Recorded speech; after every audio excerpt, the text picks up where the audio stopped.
Coming up on iPads in the Classroom, we're back to school.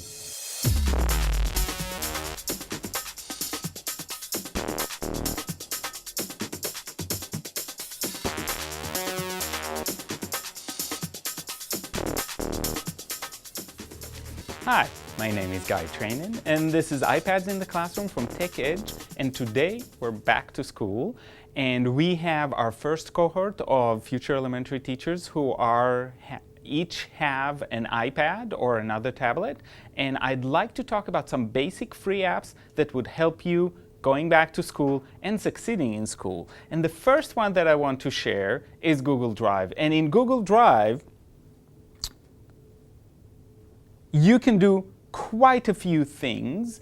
And the first thing that I love about Google Drive is the fact that it's a Google product that actually can be accessed from multiple platforms. So you can use your computer, whether it's a Mac or a PC, you can use an Android device, and you can use an iOS device. So you can go across platforms. It's always the same. You always have access to your materials. It's saved, so to speak, on the cloud.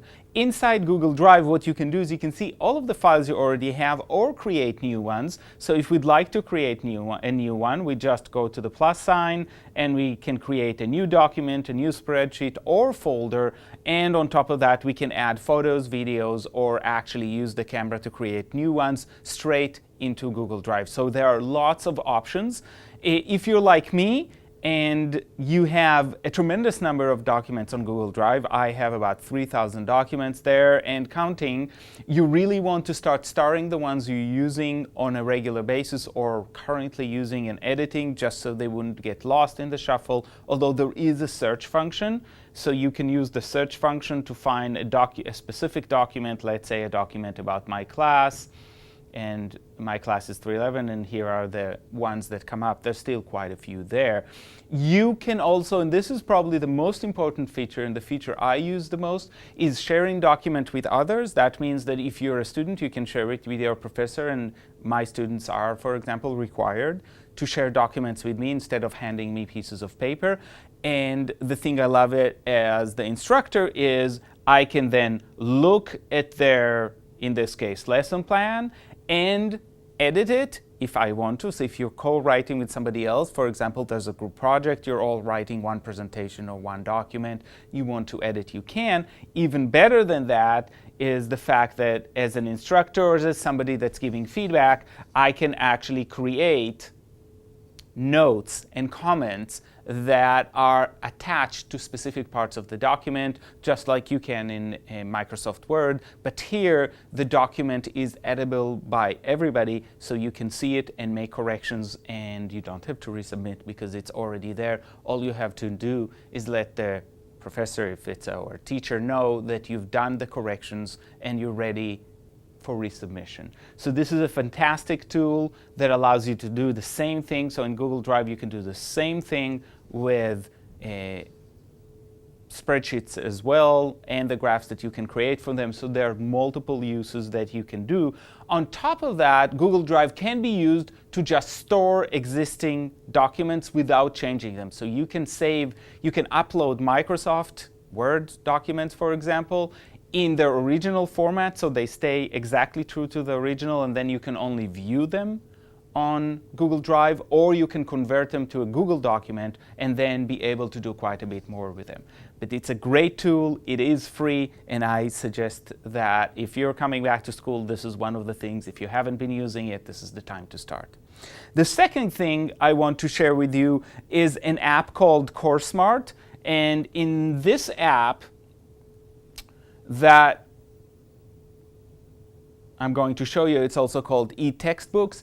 This is an app that is a fairly simple app, but it does allow you to have access to a lot of the textbooks that are commonly used in colleges right now. Most of the major publishing companies signed on with this app. So I will show you just the kind of textbooks I have. And this is a textbook I'm right now in the middle of reading. This is about teaching reading and the basic concepts behind it. And what I can do in this is I can go to a specific page. Let's say I want to go to page 134.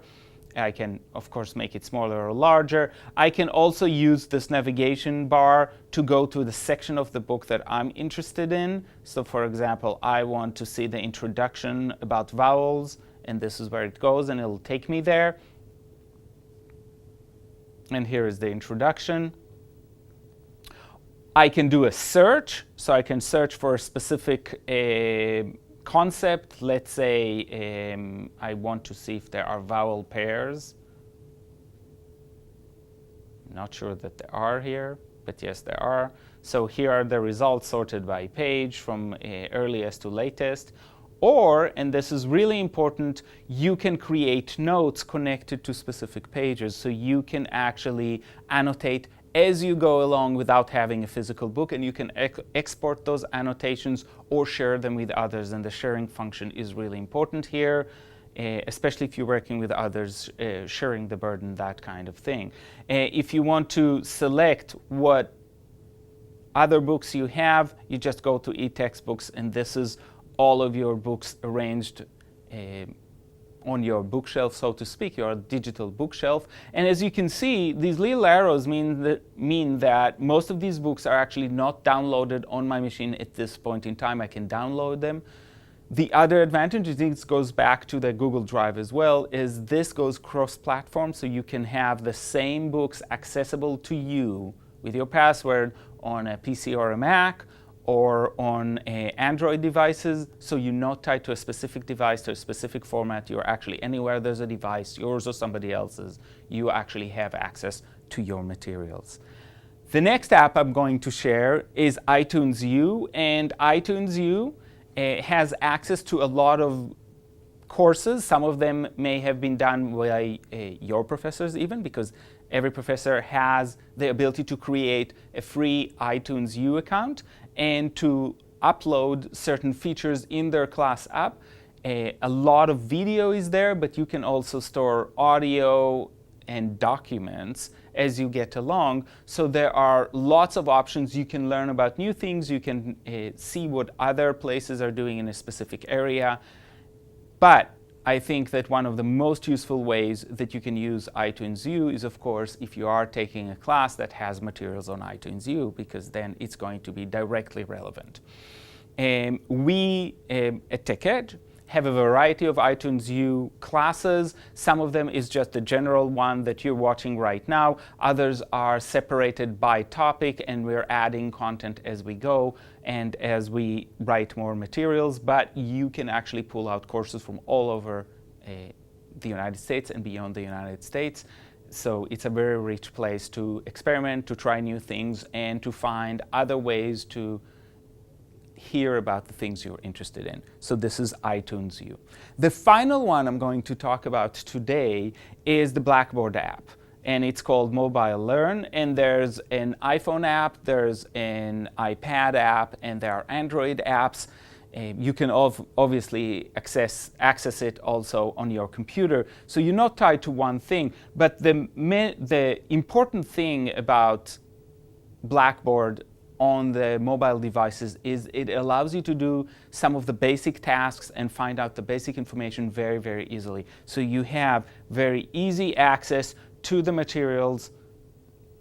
And so this is an example of a course I teach, and you can see you can get access to the syllabus quickly, to assignments. These are the assignments and the details around them. And if you open the lesson plan, you can actually see the directions that I have given my students around that. So if you're a student, this is one of the best places to get your information quickly and very efficiently.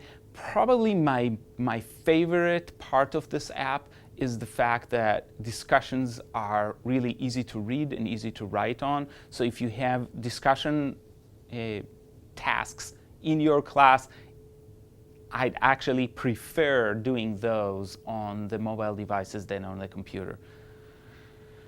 And so today we talked about a few apps that would really help you get back into things and get back to school, really using your mobile devices effectively.